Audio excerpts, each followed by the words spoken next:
An integer is chosen at random from 200 digits.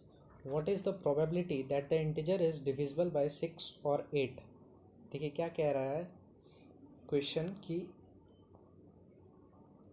एक से लेकर के 200 तक के इंटीजर्स आपके पास हैं, ठीक है। एक से लेकर के 200 तक नंबर्स हैं और ये सारे के सारे क्या इंटीजर्स हैं, ठीक है, आपको पता है। तो इसमें से कोई एक इंटीजर को चूज़ किया जाता है या सेलेक्ट किया जाता है। तो क्वेश्चन में आपको पूछ रहा है प्रोबेबिलिटी कि जो इंटीजर या जो नंबर सेलेक्ट किया गया एक से लेकर के 200 तक के बीच में, ठीक है, वो जो नंबर जो है या जो इंटीजर है वो डिविजिबल हो 6 से या 8 से या दोनों से, मतलब 6 और 8 दोनों से। इसका क्या प्रोबेबिलिटी है, यही पूछा जा रहा है, ठीक है। फिर से सुनिए क्या कह रहा है क्वेश्चन। आपके पास नंबर दे दिया गया है, इंटीजर्स है आपके पास 1 से लेकर के 200 तक के, ठीक है। इसमें से कोई एक इंटीजर रैंडमली सेलेक्ट किया जाता है। तो वो जो इंटीजर सेलेक्ट किया जाता है वो डिविजिबल हो या तो 6 से, ठीक है, या तो 6 से या तो 8 से या तो दोनों से, मतलब 6 और 8 दोनों से। इसका क्या प्रोबेबिलिटी है, यही पूछा जा रहा है क्वेश्चन में। अब देखिए यहाँ एक चीज़ और समझ लेते हैं। अगर आपके पास कोई दो इवेंट रहे ए और बी, ठीक है, और वो और के कंडीशन में रहे ए और बी, तो यहाँ आपको समझना होगा या तो इवेंट ए या तो इवेंट बी या तो दोनों इवेंट, मतलब ए और बी दोनों इवेंट, ठीक है।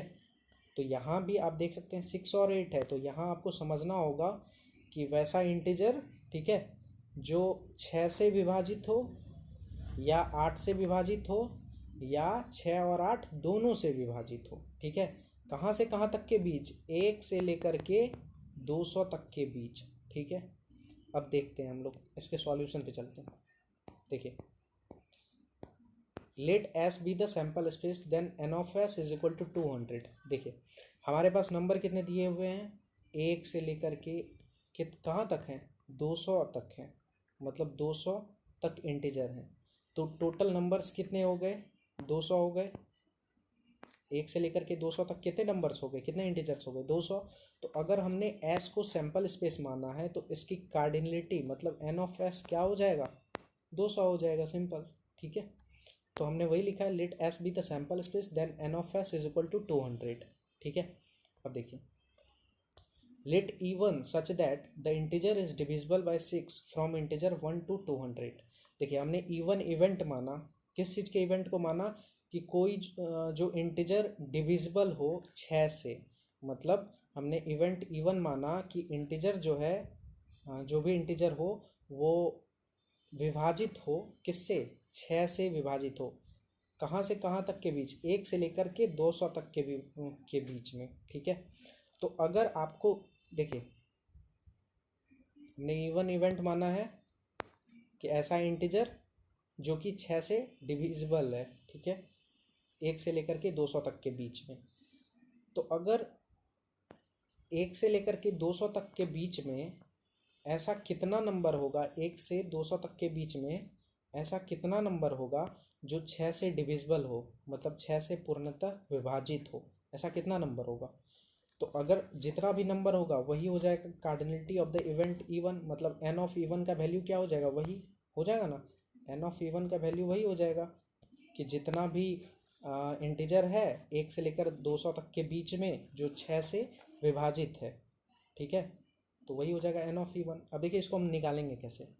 सपोज कीजिए आपके पास 200 के बदले 12 दिया रहता है, मतलब 1 से लेकर के आपके पास 12 इंटीजर दिए हुए हैं, और आपको फिर कहता कि 6 से डिविजिबल होगा, 6 से 1 से लेकर 12 तक के बीच में कितने नंबर विभाजित हैं। तो आप कहेंगे पहला तो 6 खुद हो जाएगा और दूसरा 12, मतलब आप कहोगे दो ही नंबर है 1 से लेकर 12 तक के बीच में जो 6 से डिविजिबल है, ठीक है, आप कहोगे ऐसा, ठीक है।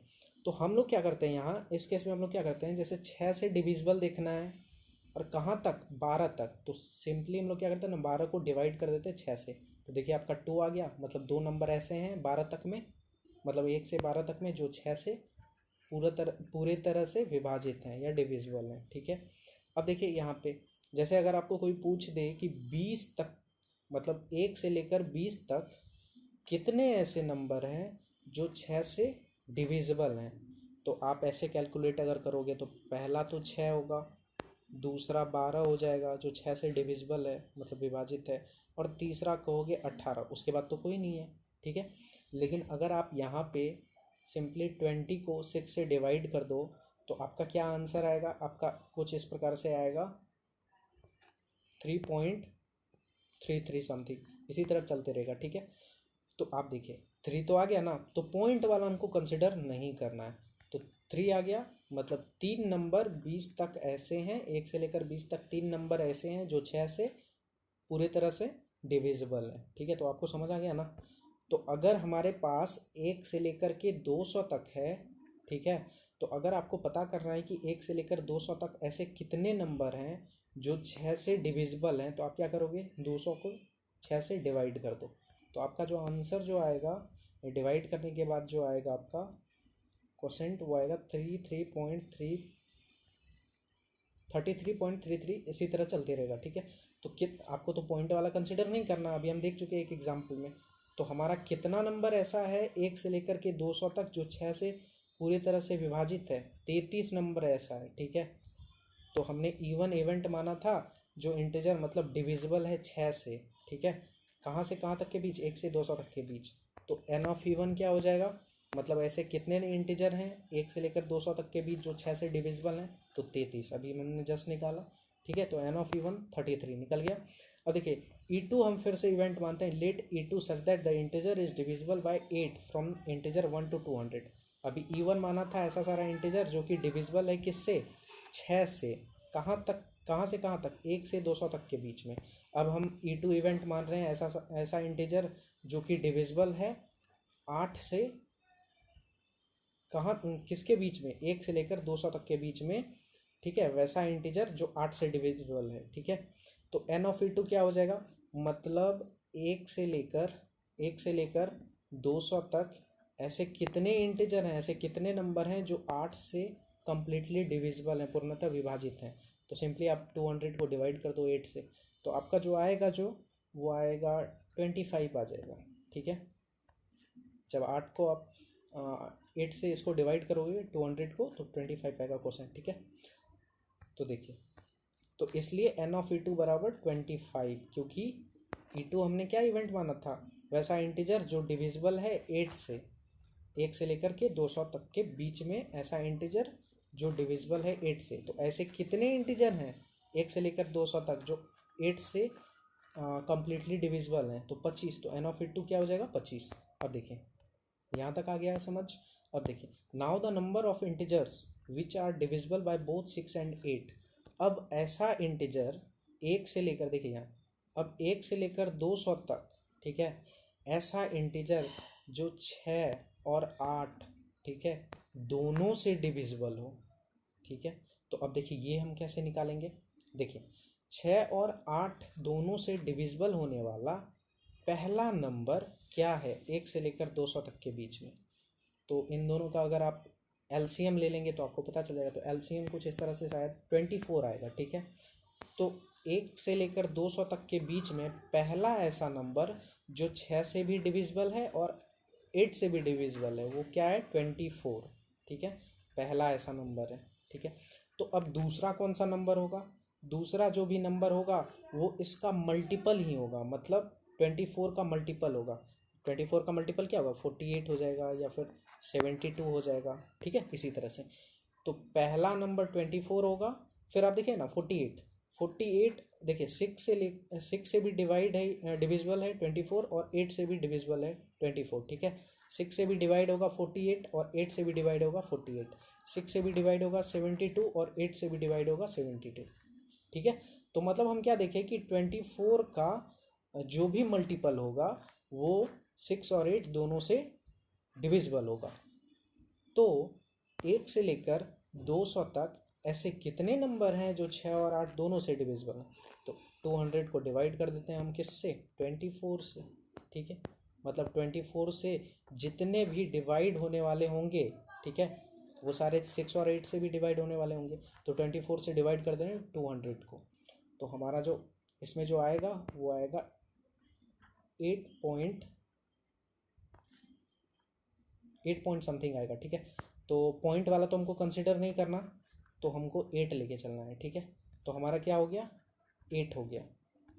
तो मतलब ऐसे नंबर्स, ऐसे इंटीजर्स कहाँ से, 1 से लेकर के 200 तक, जो 6 और 8 दोनों से डिविजिबल हैं, वो कितने, 8 हैं। तो n E1 इंटरसेक्शन E2, मतलब E1 एंड E2 के फॉर्म में। इंटरसेक्शन मतलब क्या होता है, एंड।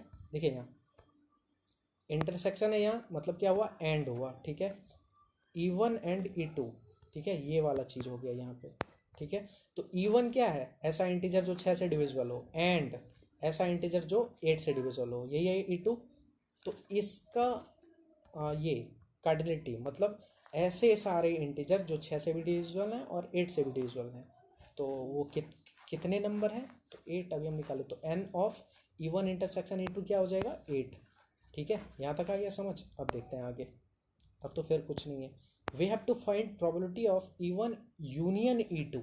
देखिए एक बात यहाँ समझिएगा, इंटरसेक्शन के लिए एंड आता है, ठीक है, यूनियन के लिए और आता है, ठीक है।